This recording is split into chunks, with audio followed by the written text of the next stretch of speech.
presiones, tanto pleural, alveolar, transpulmonar, y también estuvimos hablando de volúmenes y capacidades. Y por último estuvimos hablando de algunos valores como el volumen minuto respiratorio y la tasa de respiración alveolar. Todos esos temas lastimosamente llevan que tengamos que memorizar algunos números. Entonces, si en el tercer semestre yo le dije, ¿sabes? Estos números no son importantes, ahora vamos a tener muchos números importantes. Entonces, vayan guardando eso en su cabecita ya, esos números. Entonces, para continuar con el capítulo 39, vamos a recordar, ¿sí? ¿Cuáles son los dos objetivos de la respiración? Suministrar oxígeno a los tejidos y eliminarse de los tejidos. Y para cumplir con esos dos objetivos, ¿cuáles son los acontecimientos que tienen que ocurrir? Primero, ventilación pulmonar. Segundo, difusión. Tercero, transporte. Cuarto, regulación. ¿Quién regula al sistema respiratorio? Sistema nervioso. ¿Está? Entonces, nosotros hablamos la vez pasada de ventilación, ¿se acuerdan? Todo el capítulo 38 es respecto a la ventilación. ¿Y qué quiere decir ventilación? Entrada y salida de aire, ¿verdad? No estamos hablando todavía de intercambio gaseoso, no, estamos hablando solamente cuáles son las características y todo lo que va a estar involucrado en que el aire pueda entrar y salir de los pulmones. Incluso hablamos de las presiones, hablamos de las estructuras que participan en la respiración, en la inspiración y la expiración, ¿verdad? Hablamos detenidamente del diafragma como un órgano o un músculo que es muy importante para el proceso inspiratorio normal, ¿se acuerdan? Para hacer el proceso inspiratorio normal, que entre 500 ml de aire dentro de los pulmones, yo solamente necesito que el diafragma se contraiga.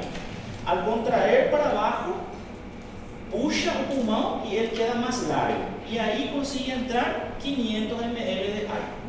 Y para expirar, ¿qué el diafragma tiene que hacer? Relajar. Se relaja por su retracción elástica, el aire sale de nuevo. Entonces, antes de pasar a lo que es el segundo acontecimiento, que es el proceso de difusión, tenemos que hablar primero y mencionar primero la circulación pulmonar. Recordar cómo es la circulación pulmonar y cómo esa circulación pulmonar va a influenciar la ganancia de oxígeno y de CO2 dentro de nuestros pulmones, ¿sí? Este capítulo también habla un poquito de edema pulmonar. Vamos a hablar también de edema pulmonar someramente, ¿sí? Bueno, entonces, primeramente, recordar un poquito la parte de anatomía que decía que nuestro pulmón posee dos tipos de circulación, ¿sí? Una circulación de bajo flujo y alta presión y una circulación de alto flujo y baja presión. Parece lo mismo, pero no es, ¿sí? Entonces, tengo acá mi pulmón, tengo acá mi corazoncito, ¿sí? Entonces, esta es nuestra circulación.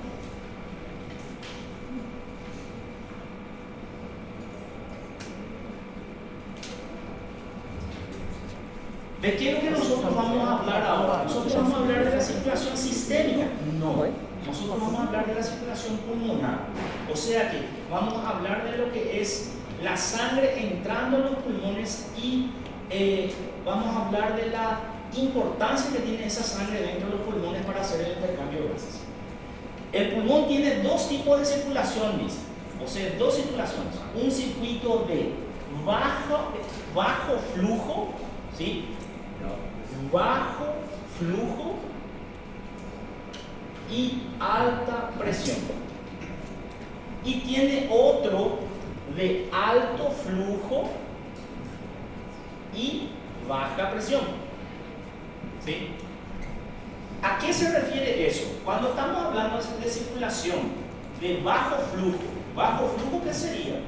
Pequeña cantidad de sangre, pero una pequeña cantidad de sangre que va a entrar a los pulmones con una gran presión. É pouco sangue, mas entra de una forma muy fuerte.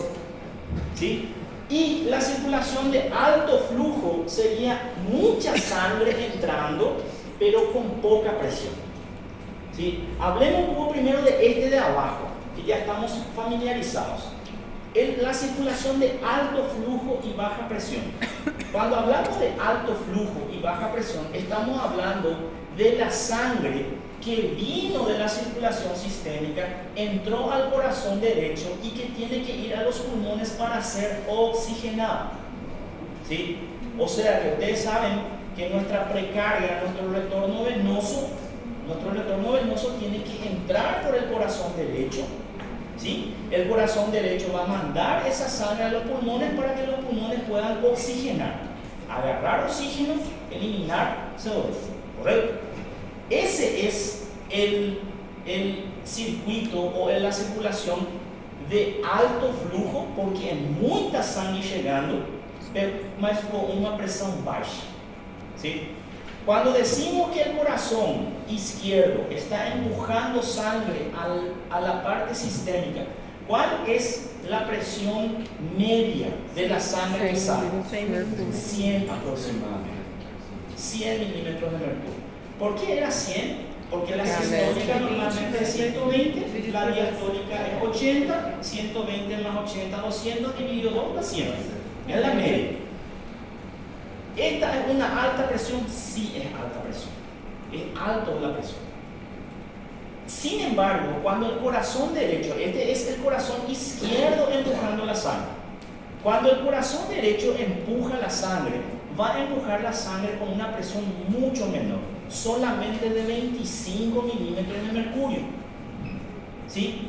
Entonces, imagina solo, es mucha sangre que pasó por los tejidos, que llega al corazón, y el corazón va a mandar con una presión baja, solamente de 25 milímetros de mercurio. Y esos 25 milímetros de mercurio ya es suficiente para llegar al pulmón y para hacer el mecanismo de intercambio de gases. ¿Okay?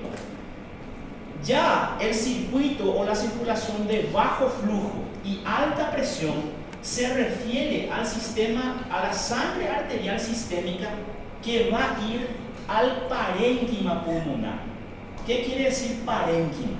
Al tejido que hace el intercambio de gases, incluyendo bronquio, bronquiolos, tráquea, alveolos, o sea, toda la estructura pulmonar. Es como pensar, yo soy cocinero, yo tengo mi restaurante. ¿Cuál es mi trabajo?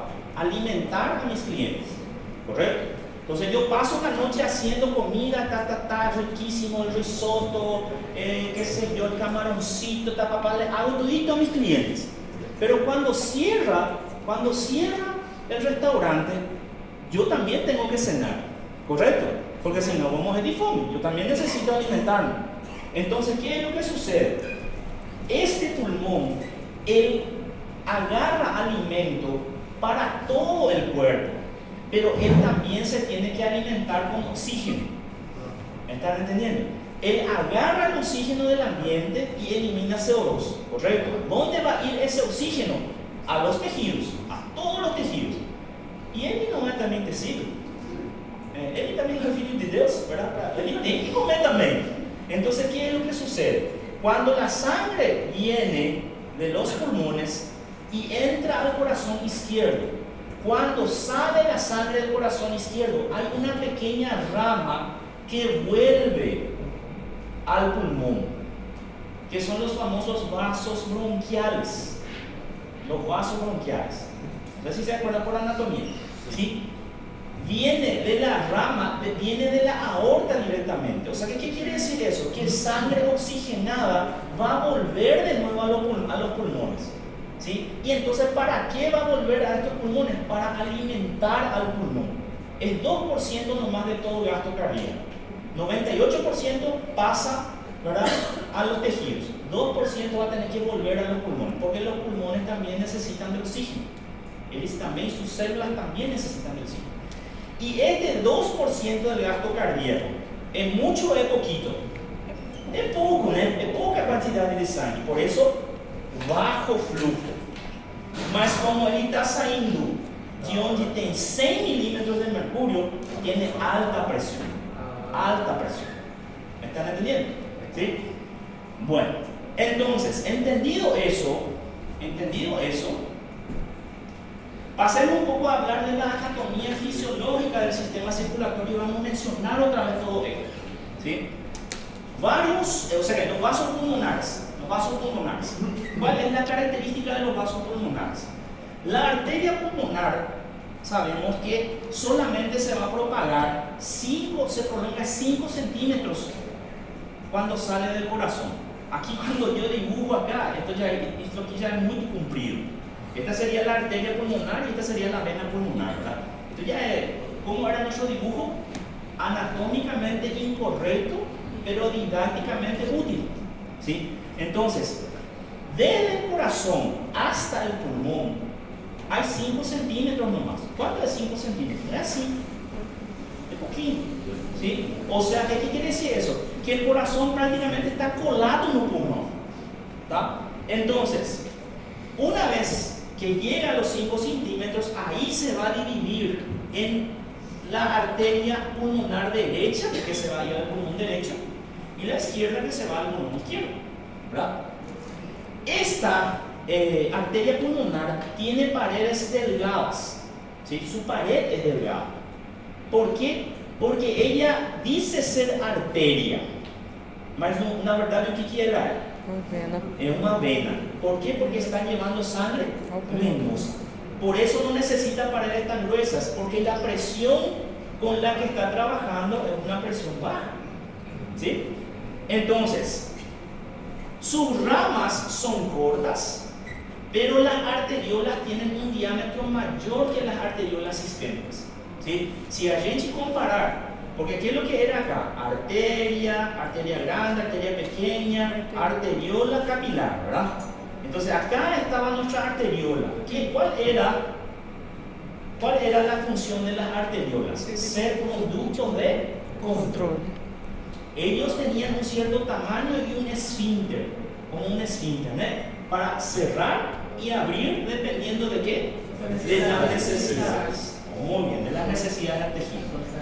Entonces, comparando esta arteriola del sistema simpático, del sistema sistémico, con la arteriola que vamos a tener acá dentro del pulmón, podemos decir que el diámetro de estas arteriolas es mucho mayor. ¿Tiene sentido eso? Claro que tiene sentido, porque está llegando mucha sangre y tiene que oxigenar mucha sangre. Entonces las arteriolas tienen que ser un poco más grandes y también para el momento de mandar sangre al pulmón para oxigenar, ela possa se abrir muito, para que pueda entrar mucha sangre ahí. ¿Sí? ¿Qué iba a decir, Marcelo? Não, ¿Estaba viajando? não, eu disse que assim, se o diâmetro fosse um pouco menor devido ao alto fluxo, a pressão ia acabar aumentando. También va a aumentar, pero ella también tiene la capacidad de cerrarse y abrirse como el otro. ¿Sí? Eso tiene sentido lo que decís. Entonces, la gran distensibilidad de estas arteriolas permite que el flujo se acomode en los pulmones, ¿sí? Esos vasos pulmonares, ellos son finos, son más grandes, entonces la gran cantidad de sangre que está viniendo del retorno venoso tranquilamente puede entrar en los pulmones y puede ocurrir el proceso de intercambio de gases cuando sea necesario. Está muy calor acá, gente. Acho que o ar está com. Ele está com 16. O já vai Fica bem aqui o ar está batendo na madeira aqui no corredor. Não, aí não vai ser Se difícil. fica ruim, ele já falei. Bueno, seguimos, vamos a aguantar. Entonces, las venas pulmonares también son cortas, ¿sí? De la misma forma que las arterias pulmonares son cortas, las venas pulmonares también lo son, ¿sí? Ahí teóricamente debería circular mejor el aire. Vou jogar o ar pro senhor aí. No, ahí ya. Esa acaba de ganhar 0,00001. O sea. ¿Y sabía que está llegando? Bueno, entonces, las venas pulmonares, como estábamos diciendo, también son cortas, pero su distensibilidad es similar a la de las sistemas. ¿Tá? Entonces, vena pulmonar es corta, ¿sí? También, pero la distensibilidad es similar a las sistemas. ¿Tá? Los vasos bronquiales. ¿Qué podemos decir de los vasos bronquiales? La arteria bronquial.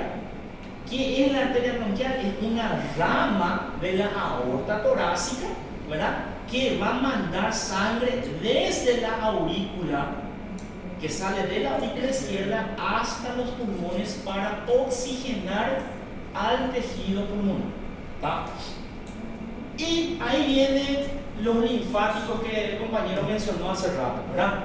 ¿Qué hacen los linfáticos? Su trabajo que habíamos visto la vez pasada, un trabajo muy importante para drenar el líquido pleural que se va produciendo, el exceso de líquido pleural, ¿verdad? Y produciendo entonces aquella presión pleural que necesitamos para mantener los pulmones abiertos, que es de aproximadamente menos 5 centímetros de agua, ¿verdad? Menos 5 es la presión que es necesaria para mantener los pulmones abiertos. Si yo quiero que entre medio litro de aire, ¿a cuánto tiene que ir esa presión? Menos 7. Menos 7.5. Entonces, ¿cuánto tiene que variar? 2,5. 3 preguntas, pues ya saben ya de eso, ¿verdad? Bueno, ¿dónde drenan los linfáticos? Drenan en el conducto torácico derecho principalmente. ¿Okay? Bueno, entonces, aquí entran los números de los cuales yo le estaba hablando y que yo también le voy a dar lastimosamente me olvidé de traer, le voy a mandar a Felipe un dibujo, más o menos es así, más o menos así. Yo le voy a mandar de modo a que ustedes puedan ir completando las presiones, ¿verdad? Y ir estudiando de ahí también, ¿tá? Entonces, las presiones del sistema pulmonar. Existe una curva de pulso de presión del ventrículo derecho, ¿sí? Que muestra que la presión sistólica del ventrículo derecho, ¿cuánto es? 25 milímetros de mercurio. De ahí que nosotros hablamos. El circuito de la arteria pulmonar es un circuito de ¿qué? De alto flujo y baja presión. Solamente 25 milímetros de mercurio. Esa sería la sistólica, ¿sí? Presión sistólica del ventrículo derecho, 25. ¿Y cuánto sería la presión diastólica? 8. Aproximadamente 0 a 1. 1 milímetro de mercurio más o menos. ¿Está? 1 milímetro de mercurio. Comparando con el corazón izquierdo, ¿cuánto era? 120 de presión sistólica y 80 de presión diastólica. Ahí vemos la diferencia de presión con la cual trabaja el pulmón, ¿sí? Entonces, sin embargo, dice Guyton, ¿sí? Después del cierre de la válvula pulmonar, cuando cierra la válvula pulmonar, al final de la sístole, fechó válvula pulmonar, la sangre está yendo a los pulmones, la presión va a ir cayendo precipitadamente, mientras que la presión arterial pulmonar cae más lentamente a medida que la sangre fluye a través de los capilares, ¿sí? Entonces, cuando cierra la válvula pulmonar al final de la sístole, la presión ventricular cae, aquí va a cair. Prácticamente, por isso que fechou, bueno, presión sistólica, empujó con 25, ¿sí? O sangue já saiu, fechou a válvula, cai para prácticamente zero a presión, 0 a 1, ¿sí? Cae rápidamente. Pero ¿qué pasa dentro de la arteria pulmonar? La presión va a continuar siendo la máxima 25 y esa presión va a ir cayendo despacito, no va a caer de repente, ¿sí? Entonces, al final de la sístole, la presión ventricular cae precipitadamente, mientras que la presión arterial pulmonar va a caer más lentamente a medida que la sangre fluye a través de los capilares. Es como que el corazón empujó la sangre, acá adentro quedou com 25, mas como o sangue foi entrando devagar no pulmão, por isso a pressão vai caindo devagar, não cai tudo, não cai de uma vez. ¿Sí? ¿Por qué? Porque esa sangre que estaba acá no entra todo de una vez. Si entrasse tudo de uma vez, ia ser 25, 1 também, ou 25, 0 também. Pero como la sangre entra en los pulmones, ¿sí? Y se va dispersando, va entrando devagar, relativamente devagar, entonces la presión va cayendo, ¿sí? Y eso es lo que vemos en este gráfico. Esto sería la curva de presión de quién? Del corazón izquierdo, ¿verdad? Con una mínima de 80 y una máxima de 120. Ele sobe y baixa, de una forma así bastante abrupta, ¿sí? Pero ¿qué es lo que sucede en el pulmón? Acá dice right ventricular curve, ¿verdad? Esta es la curva de presión ventricular, ¿sí? ¿Qué pasa con el ventrículo? ¿Sí? Sube la presión en la sístole hasta 25 y en la diástole baja precipitadamente hasta prácticamente 0 o 1. De repente, esto hace, ¿sí? Pero dentro de la arteria pulmonar, dentro que sería este rojo, ven como sube hasta 25, mas ela, ao fechar a válvula, ela vai passando para o pulmão devagar, então a pressão não cai até 0 nenhum. Ela vai cair até mais ou menos 8 milímetros de mercúrio. Então podemos dizer que a pressão en el corazón, en el ventrículo derecho, es sistólica 25, diastólica 0 a 1.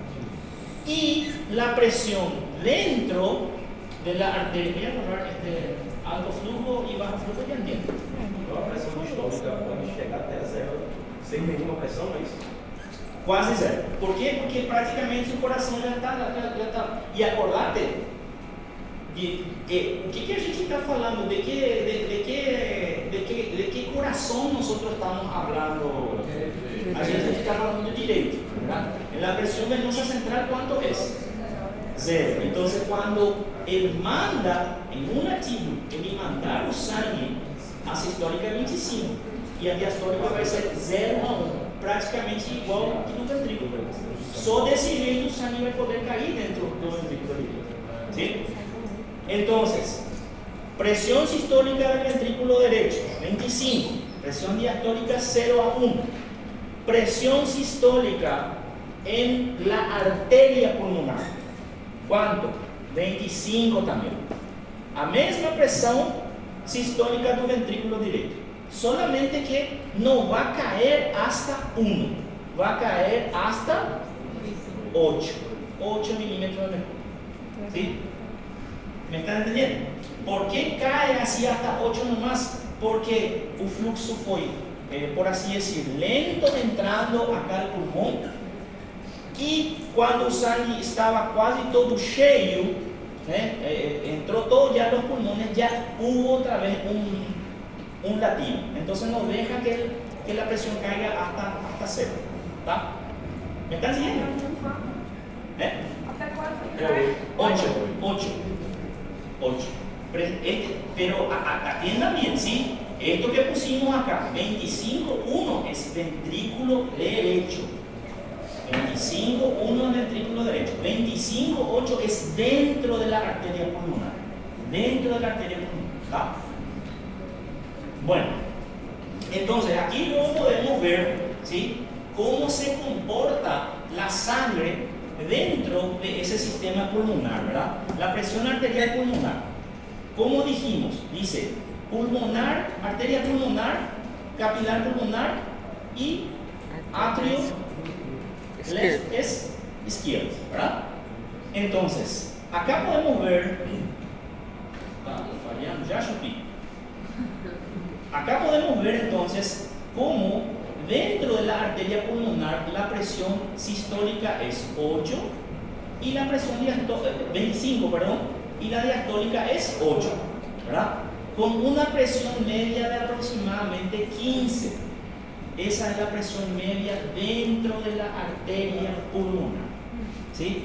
25 sistólica, 8 diastólica, con una media de 15, ¿tá? Y como el corazón derecho va empujando la sangre en pulsos, entonces la sangre también entra en pulsos dentro del pulmón, ¿sí? Y la presión va a ir cayendo, ¿sí? La presión va a ir cayendo. ¿Por qué? Porque la sangre entra con 25, pero después se va a tener que dispersar, va a tener que ser distribuido los capilares.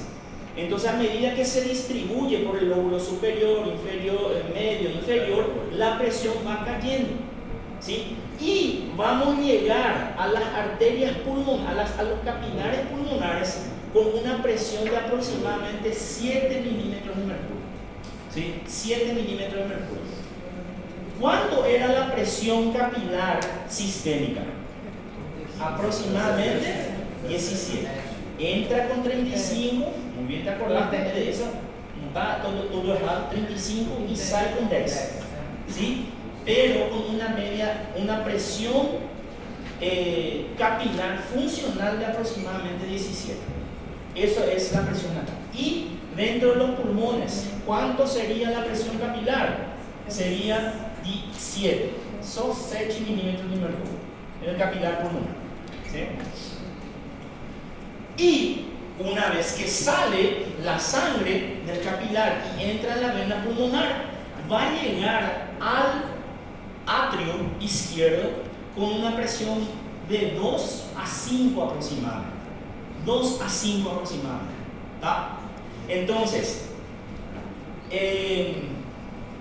por lo que nosotros vemos acá, ¿sí? Vamos acá, 2 a 5, vamos a poner 2 a 5 acá, 2 a 5 milímetros de mercurio.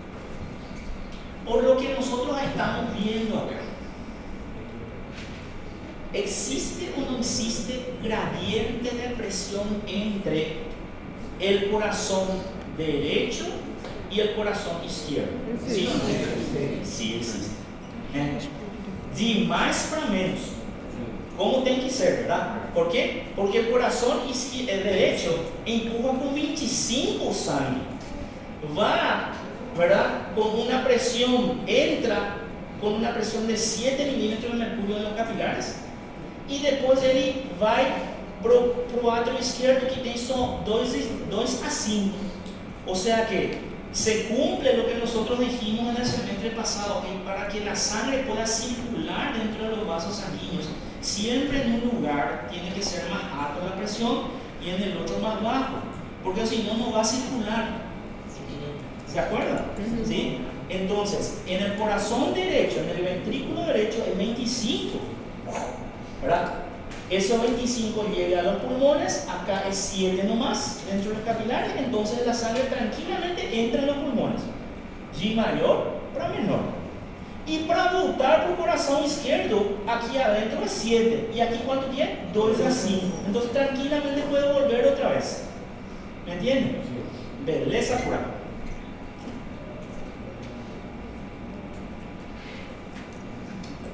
Entonces, acá, como les dije, estas presiones y estos números son muy importantes. Entonces necesitamos guardarlos, ¿sí? Porque estos números lastimosamente es ¿qué?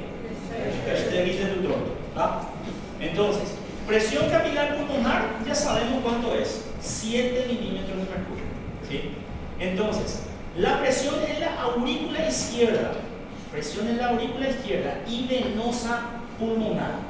La presión media en la aurícula izquierda y en las venas pulmonares principales es en promedio de unos 2, ¿sí? En el ser humano en decúbito, pudiendo variar de 1 a 5, no es de 2 a 5, es de 1 a 5, 1 a 5, ¿sí? 1 a 5 es, en promedio 2, tá? Mas do mesmo jeito, a gente ainda tem gradiente, porque imaginemos, aqui é 5 e aqui é 7, igual no capilar ainda é maior, y apresado va a salir con una presión mayor de acá y va a entrar dentro del corazón izquierdo. Sí o sí va a entrar. ¿Ah? Entonces, acá habla de presión de enclavamiento que es de aproximadamente 5, dice, pero ese es por cateterismo, etc. No corresponde todavía. Bueno, ¿alguna pregunta hasta ahora? ¿Está clarito? Bueno, entonces, ¿de qué nosotros estamos hablando? Estamos hablando de la circulación pulmonar. Este es el capítulo que habla de circulación pulmonar. Entonces estamos hablando cuáles son las presiones que van a mover la sangre dentro de los pulmones. ¿Cuáles son las presiones que van a mover la sangre en los pulmones? Primero, la presión en la aurícula derecha. Sistólica 25 y diastólica 1. De aquí va a pasar a la arteria pulmonar, la sangre, ¿verdad? Y se va a mantener ese 25 milímetros de mercurio de presión dentro de la arteria con una presión diastólica de 8. ¿Tá? Y después, para entrar dentro de los pulmones y dentro de los capilares, vamos a ver que la presión dentro de los capilares es de aproximadamente 7 milímetros de mercurio.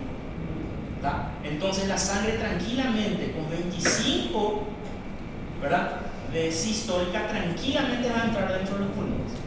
Y después, para salir de los pulmones, esa sangre va a utilizar estos 7 que van a salir, ¿verdad? Va a salir la sangre y va a mantener una presión de 1 a 5 o una presión promedio de 2 milímetros de mercurio dentro de la aurícula izquierda. ¿Tá? Entonces, ya conocemos esos valores de presión.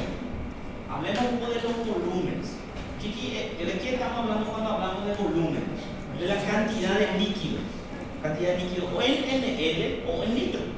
¿Sí? Entonces, el volumen sanguíneo pulmonar es de unos 450 ml aproximadamente y es de aproximadamente el 9% del volumen sanguíneo total del aparato circulatorio. Unos 70 ml se encuentran normalmente en los capilares. De estos 450, 70 siempre están en los capilares. O resto están en los otros vasos, arterias pulmonares o venas pulmonares. ¿Sí? ¿Qué es el pulmón? El pulmón, si nosotros hablamos de la cantidad de sangre que tiene, también se puede considerar o puede actuar como un reservorio de sangre.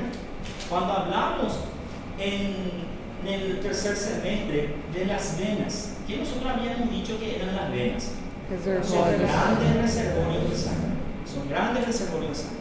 El pulmón también es un reservorio, no es tan grande como las venas, mas también, si for necesario, dos 450 ml que ele tem, ele pode, por medio de la contracción de los vasos sanguíneos, él puede empujar la mitad o 2 veces más lo normal, dice, entre la mitad y 2 veces lo normal, y mandar esa sangre rápidamente para los tejidos que necesitan. ¿Tá? Y ahí otra vez podemos ver aquella palabra que nosotros dijimos que había en el sistema circulatorio, que era la palabra solidaridad. Un tecido, cuando está precisando, algún otro va a hacer todo lo posible para mandarle más sangre. ¿Sí? Siempre ayudado por las arteriolas. ¿Sí? Entonces, el desplazamiento de sangre entre la circulación pulmonar y la circulación sistémica como consecuencia de cardiopatías.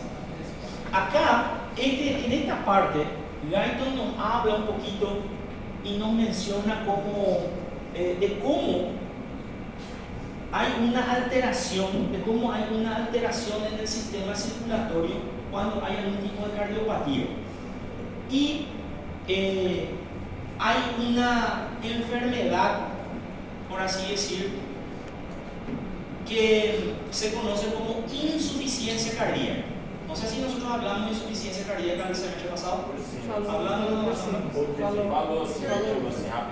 rápida. A gente falou da Globo? No. ¿No?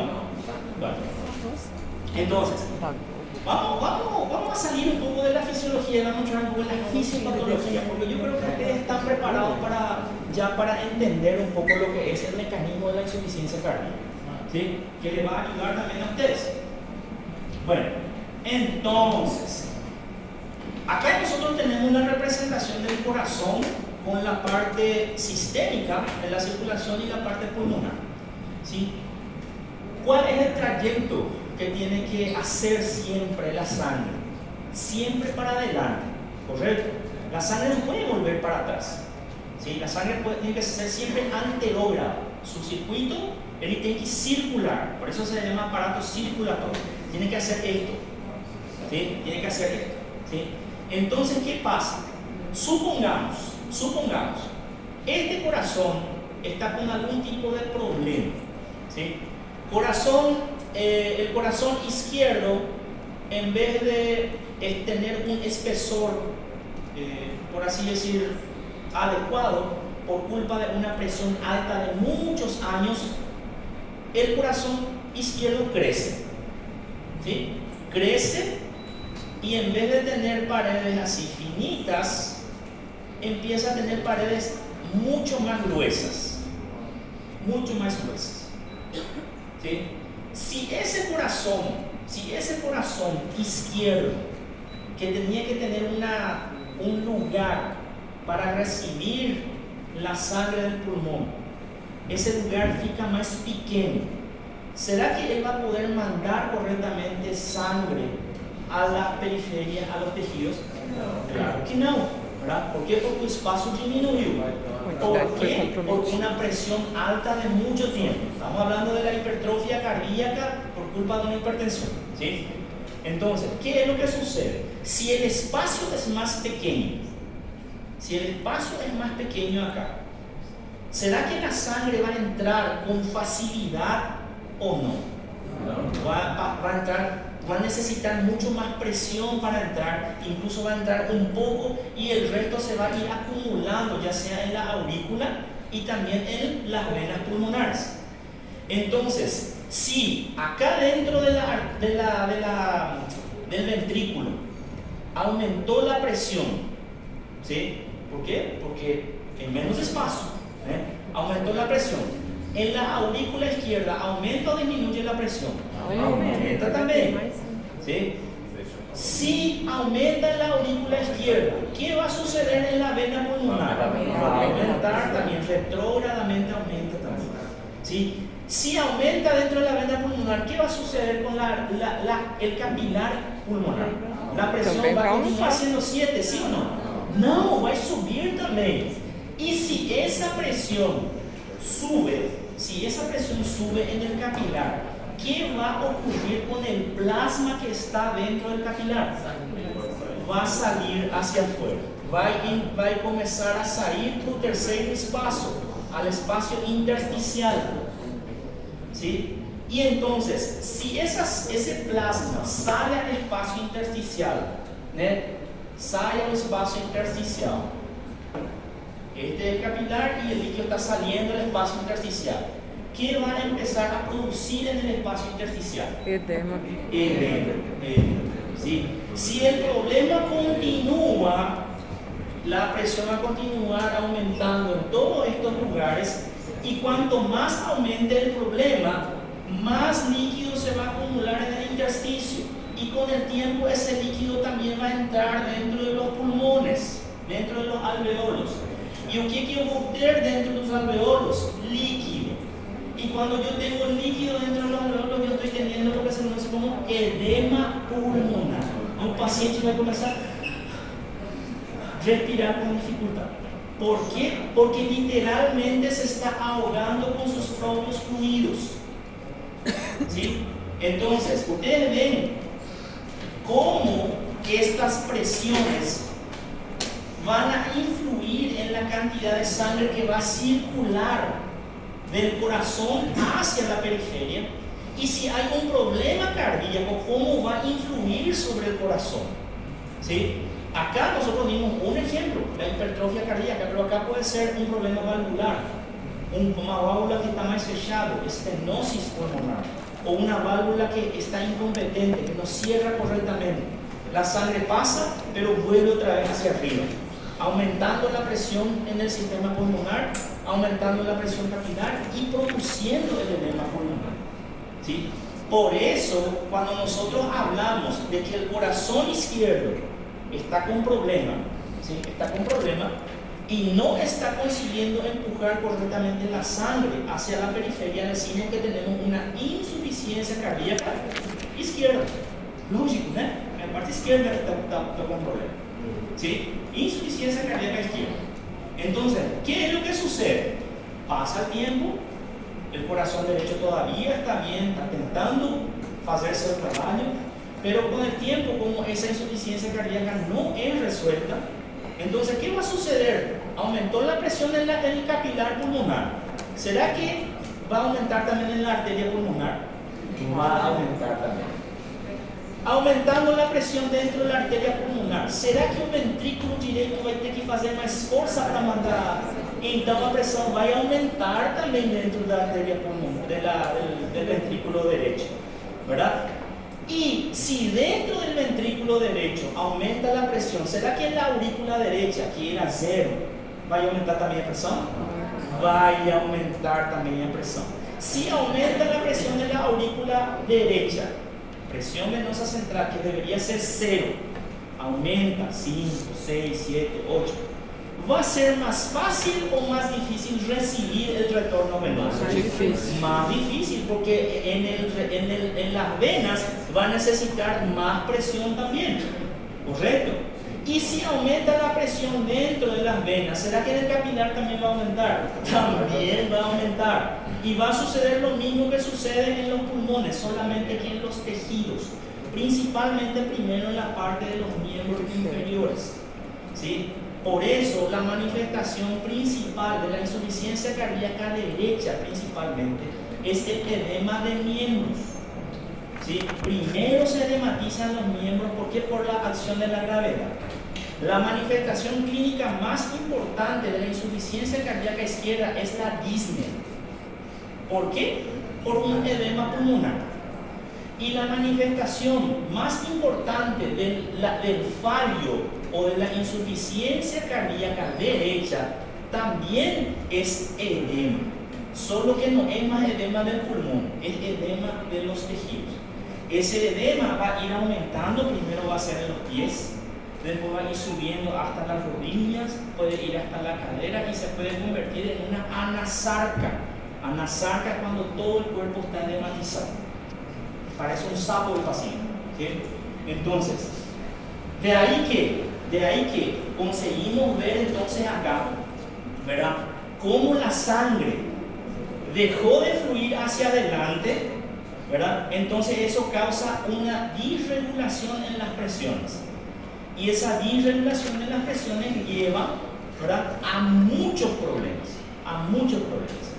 Si yo tengo solamente un problema del lado izquierdo, entonces yo tengo insuficiencia cardíaca izquierda. Si esa insuficiencia cardíaca izquierda repercute al corazón derecho, como el ejemplo que a gente está dando, nosotros también tenemos entonces una insuficiencia cardíaca izquierda y una derecha. Si tenemos en los dos lados, entonces decimos que es una insuficiencia cardíaca congestiva global. ¿Sí? Insuficiencia cardíaca congestiva global. Era una piada, gente, global, ¿tá?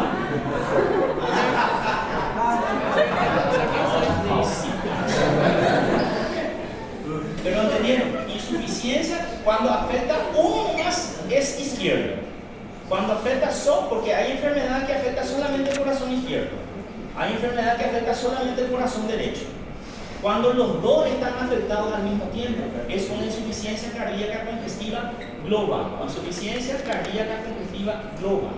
¿Sí? Doutor, mas afetando a direita, a pressão de tudo vai mudar, vai intervir na direita, a esquerda vai intervir na direita. Sí. Normalmente, Lisane, cuando el corazón izquierdo está enfermo, va a afectar, en algún momento va a afectar el derecho. Pero el corazón derecho, cuando es só corazón derecho, es más difícil afectar el izquierdo. Então já pode pensar que deu patologia no esquerdo, é global.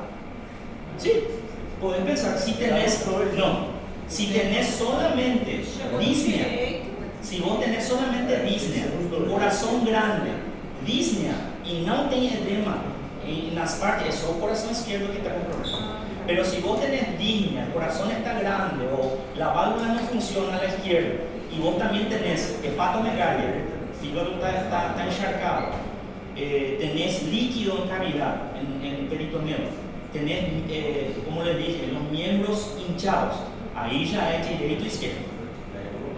Ahí ya es global. Blim, blim. ¿Tá? Em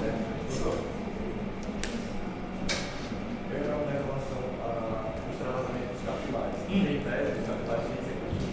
Será que ele começa a passar? Como acontece? Ele começa a se dilatar e começa a criar Como la presión aumenta la permeabilidad vascular por el aumento del tamaño de los poros. Los poros eles são obrigados a se dilatar. A cabeça de medusa tem a ver também com esse experto. Cabeza de medusa son los vasitos que vemos en la barriga, ¿verdad? Bueno, tiene una cierta, pero eso está más relacionado con un aumento de la circulación portal, que puede ser debido ya sea a una insuficiencia cardíaca o a una cirrosis. No solo el corazón puede llevar a vasos, serían como pequeñas varices, pequeñas varices que parecen arañitas. Nosotros le decimos arañitas vasculares. Esas arañitas vasculares aparecen en la barriga principalmente, ¿verdad? Puede ser por culpa del corazón o puede ser por culpa del hígado. ¿Ves? Bueno, interesante, ¿verdad? Bueno, entonces, estábamos diciendo el flujo sanguíneo pulmonar y su distribución. El flujo sanguíneo es prácticamente igual al gasto cardíaco. ¿Sí? El flujo sanguíneo a los pulmones, quiero decir, acá está resumiendo, ¿eh? El flujo sanguíneo a los pulmones tiene que ser prácticamente igual a lo que es el gasto cardíaco. O sea, si 5.000 ml, 5 litros, están circulando en la circulación sistémica por minuto, 5.000 también tienen que llegar a los pulmones. ¿Por qué? Porque esos 5.000 que pasaron de los tejidos tienen que ser nuevamente oxigenados, si no, no va a dar certo. ¿Sí? Entonces, los vasos pulmonares actúan como tubos distensibles, ¿tá? Porque nosotros pensamos, puxa vida, 5.000 ml, 5 litros está por todo el cuerpo, en mucho territorio, ¿no? ¿Sí? Y el pulmón es solamente un pequeño territorio. ¿Sí? ¿Cómo entra toda esa sangre dentro de los pulmones? Justamente por la distensibilidad de los vasos sanguíneos pulmonares. Los vasos sanguíneos consiguen abrirse mucho, entonces puede agarrar mucha sangre. ¿Sí? Entonces, los vasos pulmonares actúan como tubos distensibles que se dilatan al aumentar la presión y se estrechan al disminuir la presión. ¿Sí? O sea que ellos se adaptan a la cantidad de sangre que van a recibir. Si reciben más sangre con más presión, se dilatan. Si reciben menos sangre con menos presión, se cierran. ¿Sí? Entonces, para que se produzca la aireación, entiéndase, ¿verdad? Buena entrada de aire y buena oxigenación de la sangre, esta debe distribuirse a los segmentos de los pulmones y los alveolos están mejor oxigenados. O sea, no es también que la sangre va a entrar a los pulmones y se va a distribuir de forma homogénea, igual, arriba, en la mitad y abajo. ¿Sí? Sabemos que tenemos un pulmón derecho que tiene 3 lóbulos, ¿correcto? Superior, medio e inferior. Y en el izquierdo, 2, ¿verdad? Superior, inferior. Entonces, cuando la sangre entra a los pulmones, no es que esa sangre se va a distribuir homogéneamente en todo el territorio. ¿Sí? La sangre siempre va a querer ir donde hay más aire y donde más oxígeno se puede agarrar. ¿Tiene sentido eso? Claro que tiene sentido. ¿Sí? ¿Por qué? Porque si la sangre entra a territorios que no tienen aire, ¿sí? La sangre entra en territorio donde no hay sangre, va a ser una sangre desperdiciada, oxígeno desperdiciado. ¿Entienden? Bueno, el efecto de la disminución del oxígeno alveolar sobre el flujo sanguíneo alveolar, control automático de la distribución del flujo sanguíneo pulmonar. Muito rara para dizer ramão, né? Era outra piada. Hoy estoy muy piadento. Bueno, cuando la concentración de oxígeno, ¿sí? Acabé de inventar esa palabra, piadento. No sé qué significa. Cuando la concentración de oxígeno en los alveolos disminuye por debajo de lo normal, 70%, los vasos sanguíneos adyacentes que están perto se van a cerrar lentamente en los próximos 3 a 10 minutos. ¿Y qué es lo que va a hacer? ¿Qué es lo que va a suceder ahí? Se va a redireccionar la sangre. Vamos a hacer un pequeño esquema otra vez acá. ¿Qué es lo que sucede? Yo tengo acá un alveolo. Acá tengo otro alveolo. ¿Sí? Acá tengo un capilar.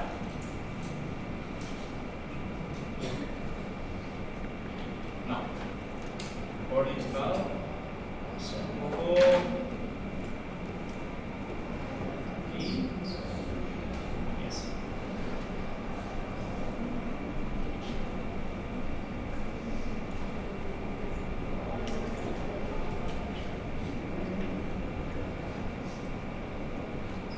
Bueno, entonces, ¿qué es lo que sucede acá? Supongamos, acá tengo dos alveolos, ¿sí? En este alveolo está entrando buena cantidad de sangre, ¿sí? Está entrando buena cantidad de oxígeno. Está ventilando bien, hay mucho oxígeno, ¿sí? Acá entra buena cantidad, pero acá entra menos del 70%. O sea, ¿qué quiere decir eso? Por alguna razón, este alveolo está recibiendo menos aire, tiene menos oxígeno aquí. Ya sea una fibrosis, una pequeña pulmonía o lo que sea, ¿sí? Entonces acá no hay tanto aire. ¿Dónde se tiene que concentrar la sangre? ¿Acá en este alveolo o acá en este alveolo? No, En el primero, acá, en A, ¿verdad? En A. ¿Por qué? Porque acá hay mucho más oxígeno. Entonces, cuando la sangre viene y los capilares, el sistema circulatorio, se da cuenta de que un alveolo no está tan bien ventilado, entonces este capilar se va cerrando en los próximos 3 a 10 minutos, ¿sí? Y entonces la sangre se concentra para venir alrededor de este alveolo, porque aquí sí hay mucho oxígeno. Entonces la sangre viene, se redistribuye y agarra suficiente oxígeno y va circulando. ¿Se entiende? ¿Bien? Eso es lo que está diciendo cuando hablamos del efecto,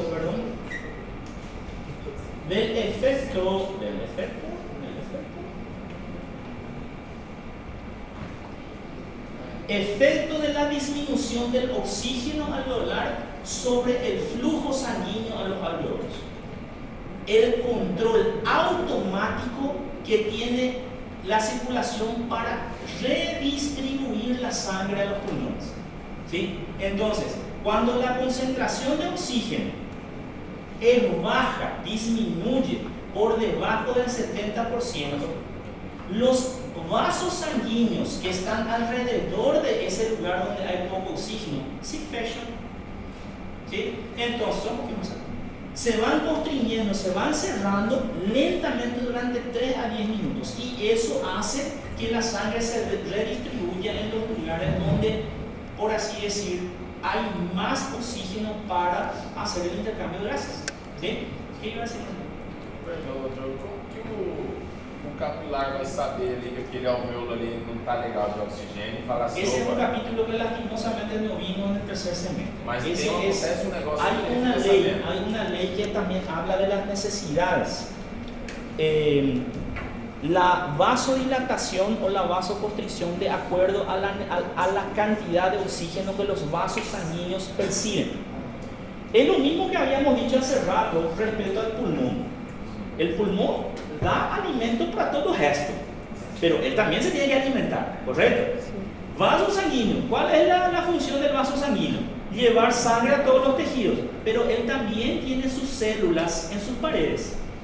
Entonces, si este vaso sanguíneo acá, él percibe que no hay sangre suficiente, porque él también por medio de los vasovasoros, etcétera, se tiene que alimentar, entonces él automáticamente se cierra, ¿sí? Se cierra. Y también hay otra, por así decir, otra teoría que habla de que cuando hay menor cantidad de oxígeno disponible, también se dejarían de liberar óxido nítrico, que es vasodilatador. Entonces, si óxido nítrico no se libera, entonces el vaso sanguíneo automáticamente se cierra también, ¿sí? E aí, esses 3 a 10 minutos seguintes, assim, também tem um fenômeno ali que faz ele falar: opa, agora está na hora da gente ver se já está funcionando melhor o alvéolo. Y sí, en 3 a 10 minutos se redirecciona, leva para un lugar donde tem mais oxígeno. Después, si ese alveolo que estaba enfermo mejora, entonces él nuevamente va a recibir sangre. É incrível. Então ele Sim. não morre por... Claro que no es que muere,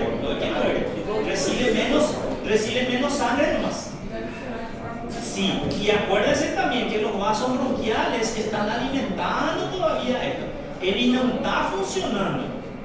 Él va a ser parte entonces de un espacio muerto fisiológico. Él solo no está funcionando, mas él está recibiendo sangre para se alimentar. ¿Entiendes? Sí. Y ese va a ser un espacio muerto fisiológico, porque él no está funcionando correctamente. ¿Tá? Cara, isso é muito claro. Entonces, Não tem como. y después el pessoal fala que Deus não existe. Pois é. É hashtag. Continúa acá, hashtag. Fecha completamente ou só... No, van cerrando, no pueden cerrar también completamente, no pueden cerrar completamente, porque eso también dice redireccionar. Probablemente cierran lo suficiente para mandar la mayor cantidad posible, pero una parte queda ahí, una parte queda. Entonces, continuando con el mismo punto, miren un poco, esto que nosotros estamos hablando, de la redistribución de la sangre, es un efecto opuesto a lo que ocurre en los vasos sistémicos. Lembra que cuando nosotros hablamos de la teoría básica de la función circulatoria, lembra que a gente tinha falado, si este es un tejido, ¿tá? Y acá yo estoy recibiendo sangre,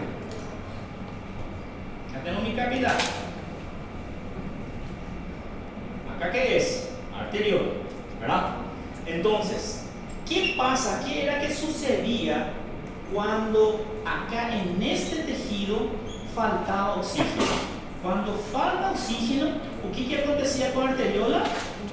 Se abría, porque el tejido está necesitando de sangre, ¿sí? Entonces va a entrar más sangre y va a alimentar ese tejido. En los pulmones es al contrario, ¿sí? Cuando el alveolo tiene menor cantidad de oxígeno, ele vai fechar. Em vez de abrir a arteriola ou capilar, ele vai fechar. Pero no, para redireccionar la sangre a otros lugares donde sí hay un aire que está, por así decir, bien oxigenado, ¿sí? Entonces,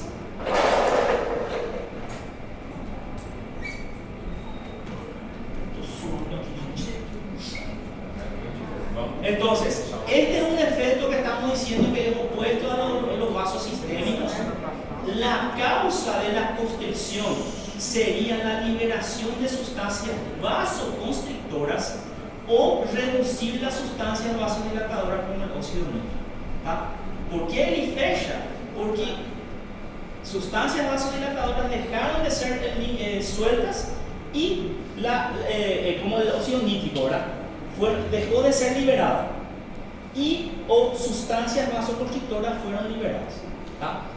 Así, si algunos alveolos están mal ventilados y tienen baja concentración de oxígeno, los vasos locales que están alrededor se van a cerrar, llevando la sangre a áreas mejor ventiladas, o sea, a áreas donde hay más aire, donde se puede agarrar más oxígeno. ¿Y cómo se llama ese fenómeno? Usted del torto. Vasoconstrição hipóxia. Vasoconstrição, o vaso sanguíneo fechou. Por quê? Porque está faltando oxígeno. ¿Y para qué eso? Para redireccionar la sangre a los lugares donde están mejor ventilados y tienen más cantidad de oxígeno. ¿Correcto? Bueno. ¿Receso? Vale, vamos a tomar agua porque... Mas eu acho que o asa é uma forma de